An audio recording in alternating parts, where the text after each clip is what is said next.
Lors d'un parcours d'existence un peu dans une quête de recherche, on va dire, existentielle, j'ai rencontré une personne qui m'a fait connaître cette approche et je l'en remercie encore aujourd'hui parce que c'est quelque chose de profond et de sincère sur un plan thérapeutique, mais je ne vais pas en dire plus pour l'instant.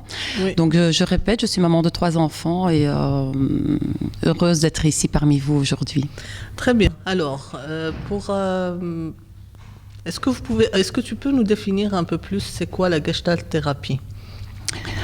Alors la Gestalt thérapie, c'est une approche thérapeutique comme on l'entend, mais c'est une approche qui se veut humaniste, existentielle, holistique. Ça veut dire qu'elle va englober toute la vie de l'individu, mais avec une approche très particulière. Avec le coach ou le praticien de la relation d'aide, on va être dans une approche différente. Ça veut dire qu'on est dans l'interaction. Le thérapeute parle énormément, ou le coach, on l'appellera comme on veut, ça dépend aussi de la formation qu'on a suivie.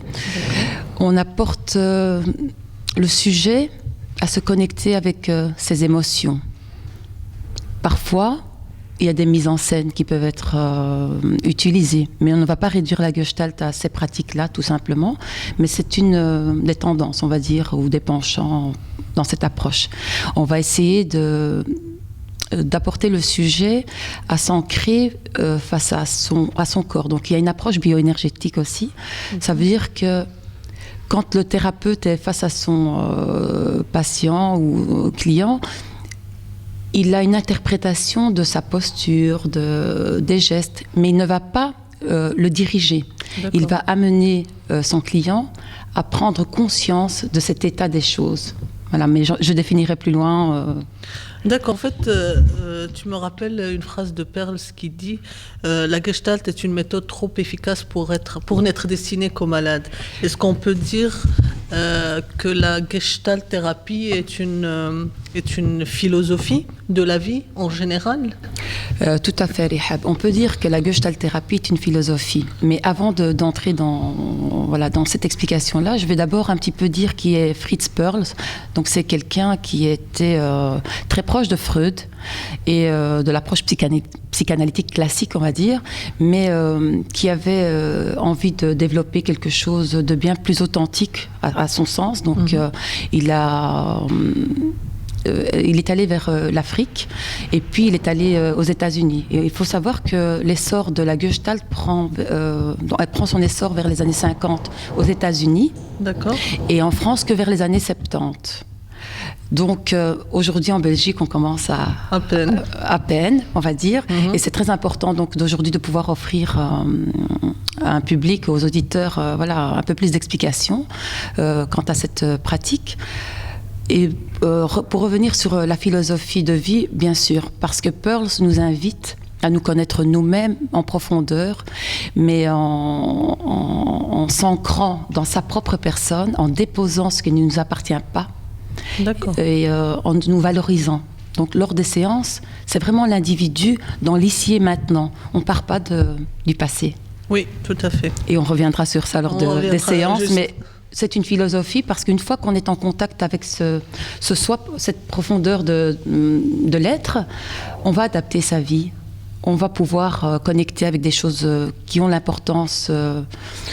importance fondamentale à nos yeux, mais qu'on a beaucoup nié. On donnera des exemples. Le retour vers soi, en fait, se recentrer. Oui, mais d'une manière, on va dire, très importante. Et donc, d'où cette idée de philosophie de vie. D'accord.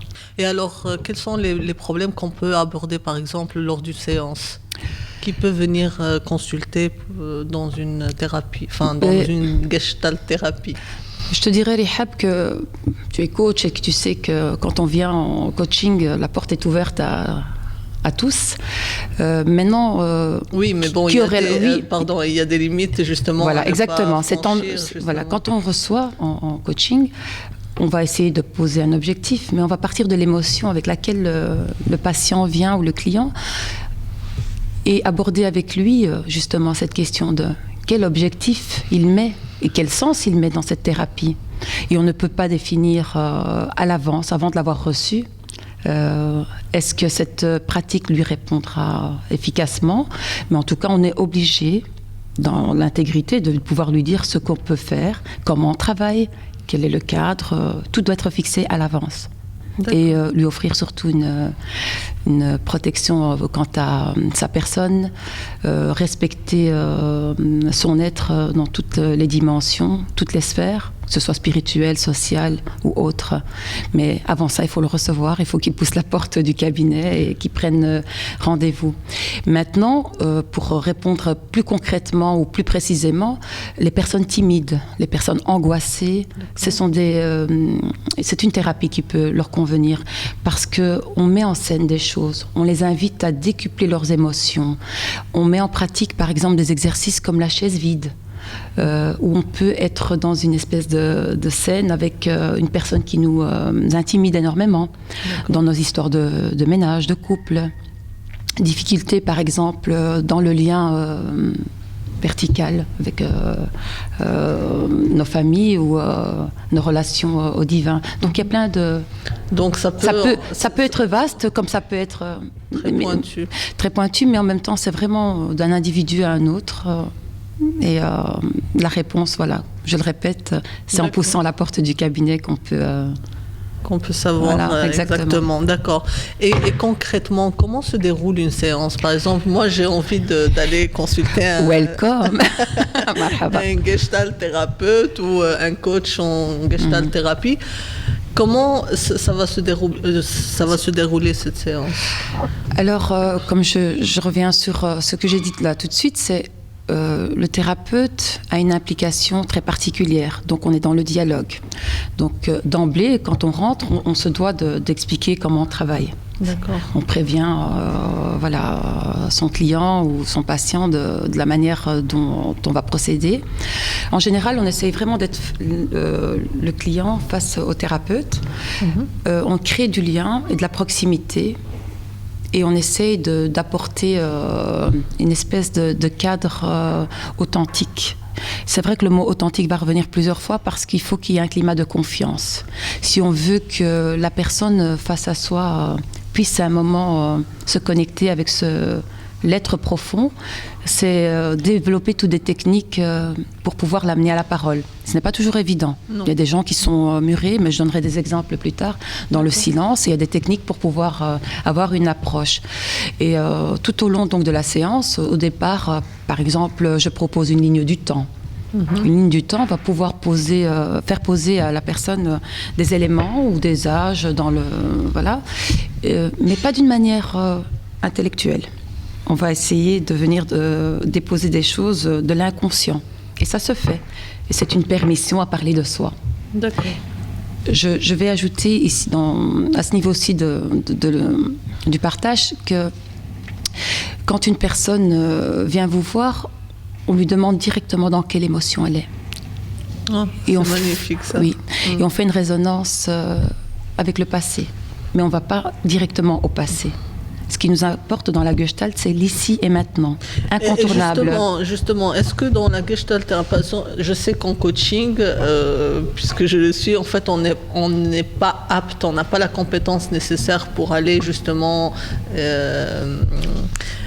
voir un peu le passé, ce qui s'est passé et tout. Est-ce que dans la Gestalt thérapie, ça peut se faire? Est-ce que c'est possible? C'est possible, mais à partir d'un présent. Donc du présent, l'ici et maintenant, de rigueur, je dirais. D'accord. Et l'émotion, par exemple, du patient aujourd'hui avec laquelle il viendra, nous permettra de voir quelle résonance ça a avec le passé. Quelles sont les situations inachevées en Gestalt? On essaye d'aller jusqu'au bout et d'accompagner donc la personne. Et on parle d'accompagnement, pas de direction. Oui. Vraiment, j'insiste sur le terme pour pas qu'il y ait de confusion. Donc il doit y avoir un objectif, en fait. Exactement, qu'on fixera. Est-ce que la personne peut... par exemple, en coaching, encore une fois, on vient parce qu'on a un objectif bien défini, réaliste et réalisable qu'on veut atteindre, d'accord? Mais j'ai pas eu cette impression avec la Gestalt thérapie en me disant, par exemple, si je me sens mal ou il y a quelque chose qui ne va pas, est-ce que je peux quand même aller voir un Gestalt thérapeute? Sans pour autant avoir cet objectif, et peut-être qu'il sera défini exactement avec le thérapeute. Parce que son rôle à lui, c'est de pouvoir vous amener à ce questionnement qui vous apparaît pas directement dans la difficulté dans laquelle vous êtes, mais par le biais de l'exercice auquel il va vous contraindre, parce que parfois c'est de la contrainte, on est un peu amené à frustrer, exacerber un peu, pour pouvoir avoir ces émotions dont je parlais tout à l'heure décuplées, afin de faire conscientiser la personne de son état, de sa posture, qui vient révéler quelque chose. Voilà, donc c'est un peu notre rôle, donc oui. D'accord. Et est-ce que c'est défini dans le temps? Est-ce qu'on a, par exemple, on va dire, je sais pas moi, 10 semaines ou 15 séances ou quelque chose comme ça? Non, c'est ouvert. C'est ouvert dans le sens où on sait toujours quand on a poussé la porte et qu'on est venu au premier rendez-vous, mais chaque problématique est différente. Chaque individu, dans son émotion, dans son état d'esprit, dans sa sphère sociale, familiale, va avoir des choses qu'on ne peut pas définir à l'avance. Il faut vraiment mettre tout cela au centre de l'intérêt qu'on va porter à la personne. Donc la personne, elle pourra y aller autant. Oui, on ne peut pas le définir à l'avance, ce serait à l'heure et ce ne serait pas juste de le dire, parce qu'on ne peut pas savoir le temps et l'implication, puis la réponse. Comme je vous disais là tout de suite, il y a des personnes qui ne vont pas répondre facilement, qui ont du mal à s'exprimer. Donc elles sont perdues ou dans la résistance. Donc tout ça, c'est un travail d'accompagnement. Elle se veut être une thérapie brève, la Gestalt. D'accord. Donc on va essayer d'aller à l'essentiel. On ne va pas faire 3 ans, 4 ans, mais on peut revenir voir un thérapeute en Gestalt. D'accord. Lors suite à une problématique bien précise, comme tu viens de le souligner, par exemple, qu'on fait en coaching. Donc, tu vas pouvoir prendre une consultation dans ce sens-là aussi. D'accord. Et c'est quoi la fréquence? Est-ce que c'est 1 heure? Est-ce que c'est une demi-heure? Est-ce que c'est plus par semaine, par quinzaine? Alors, tout est relatif, encore une fois. 40 minutes, 1 heure. Et puis, la prise de contact, parfois, la première fois, elle peut prendre 1h15.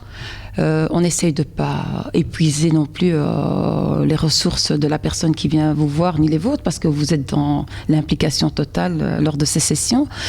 Tout va dépendre. Mais en général, la première séance dure 1 heure, 1h15. Après, on est dans quelque chose de l'ordre de 40 à 50 minutes. D'accord. Et à quel résultat on peut s'attendre, justement? Très belle question, très bonne question. En tout cas, je dirais que ça dépend aussi beaucoup de la personne, à quel niveau de sa vie elle est. Parfois, Rihab, j'ai envie de dire qu'on touche une espèce de seuil de tolérance et qu'on a envie de changer.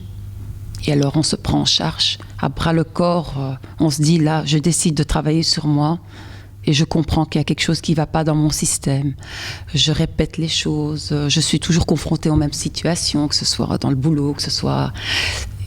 Voilà. Donc, on a ce genre de profil. Et puis, il y a d'autres personnes qui sont dans la victimisation. Donc là, on va venir d'abord les inviter à se responsabiliser, s'ancrer, comprendre un peu qui ils sont d'abord. Parce qu'il y a des personnes qui n'ont jamais poussé la porte d'un thérapeute, qui n'ont pas fait de travail d'introspection. Oui, justement, en fait, c'est pour ça que tu es là aussi aujourd'hui. C'est parce que, comme je disais tout au début, la vie nous malmène des fois. On est confronté à un tas de difficultés.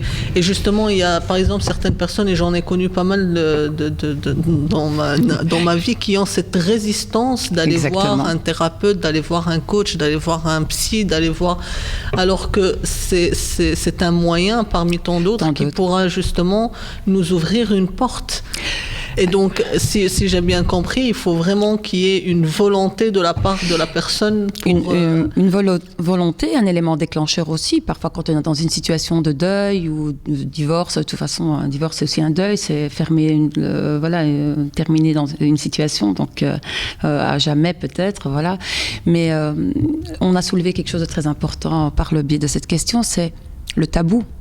Je suis heureuse d'être là aujourd'hui parce que qu'est-ce que je me permets dans mon héritage personnel dans mon héritage familial, dans voilà, tout ce qui est transgénérationnel, jusqu'ici et maintenant. Comment je fais? Comment j'ai fonctionné? Donc toutes ces questions-là vont être abordées.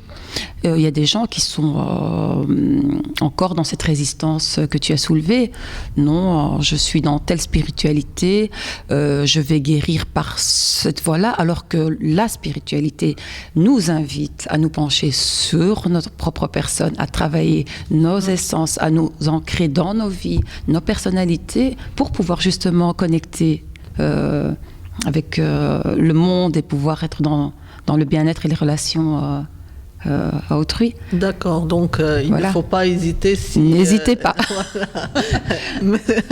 Mesdames et messieurs, n'hésitez pas à aller voir un thérapeute. Mais c'est très important. Oui, excuse-moi, Rehab, mais j'insiste sur ça. C'est très important de pouvoir se faire, j'insiste, accompagner. Tout à fait, oui. Voilà. C'est la démarche.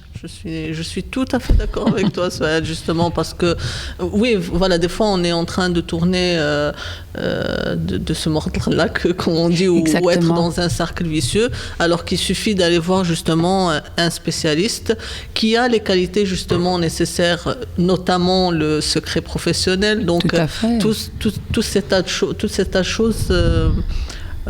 qui vont lui permettre justement de sortir la tête de l'eau, si on peut dire ça. Et quand il aura sorti la tête de l'eau, voilà, il y a beaucoup de chances pour que le reste du corps suive. Ah oui, et après c'est comme une boule de neige en fait. Une fois qu'on a tiré le premier fil, c'est parti pour la suite. Et la vie est surprenante. Et surprenante, exactement. Donc, et je vais faire un lien aussi très important. Nous sommes des parents aussi. Et quand je me suis présentée tout à l'heure, je l'ai dit par 2 fois, je suis maman de 3 enfants. Ma responsabilité, c'est aussi de me dire qu'est-ce que je vais leur transmettre, quelles ont été mes problématiques à moi, récurrentes ou moins, mais où je coupe la chaîne. De l'ordre de la répétition, qu'est-ce qui leur appartient, qu'est-ce qui ne leur appartient pas.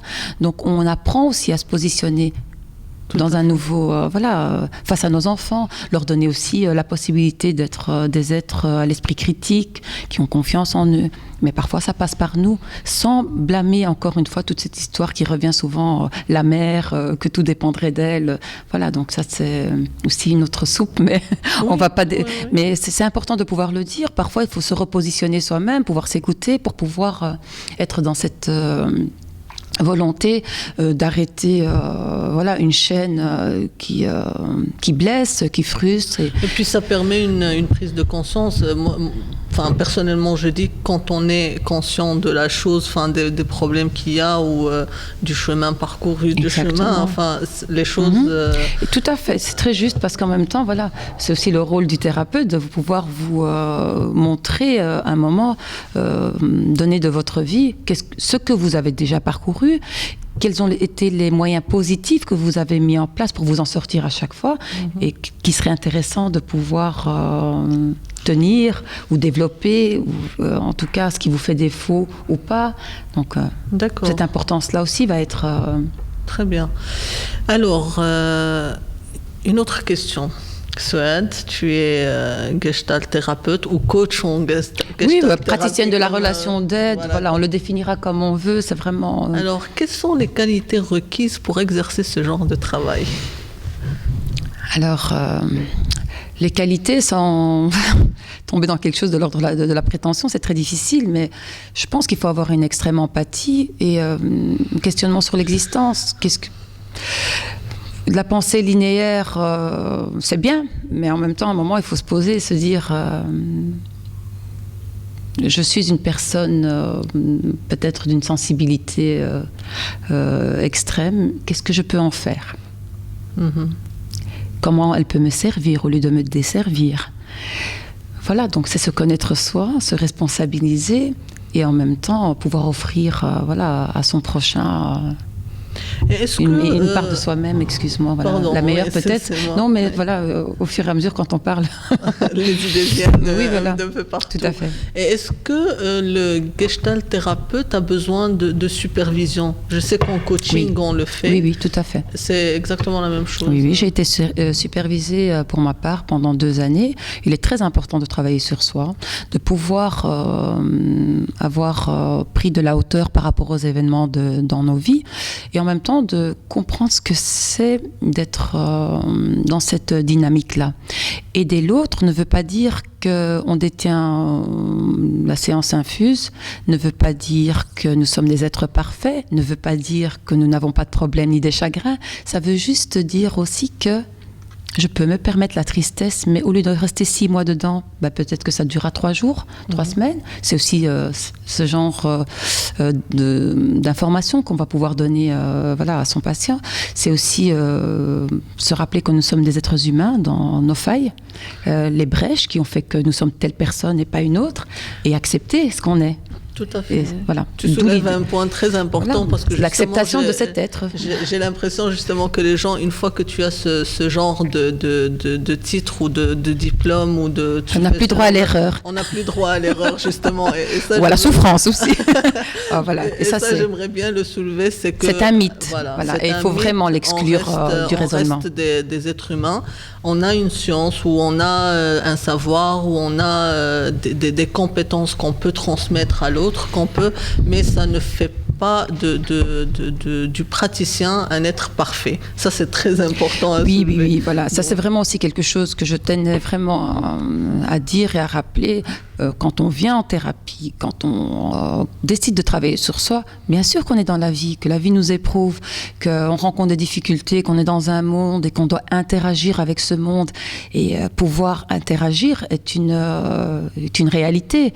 Mais comment je m'adapte à cette réalité ? Tout à fait. Comment je fais sans me nier, tout simplement. Tout à fait. Mais ceci dit, bien sûr, les gens qui pratiquent ce genre de métier, ils sont en constance travail sur soi, on va dire. Tout à fait. On continuera toute sa vie. Voilà, ça, c'est la règle. Ça, c'est la règle. Voilà. On est toujours dans la recherche, développement personnel, démarche, dans la remise en question. C'est très important. Qu'est-ce qu'on fait bien, qu'est-ce qu'on fait pas bien, etc. Donc, c'est très important ça.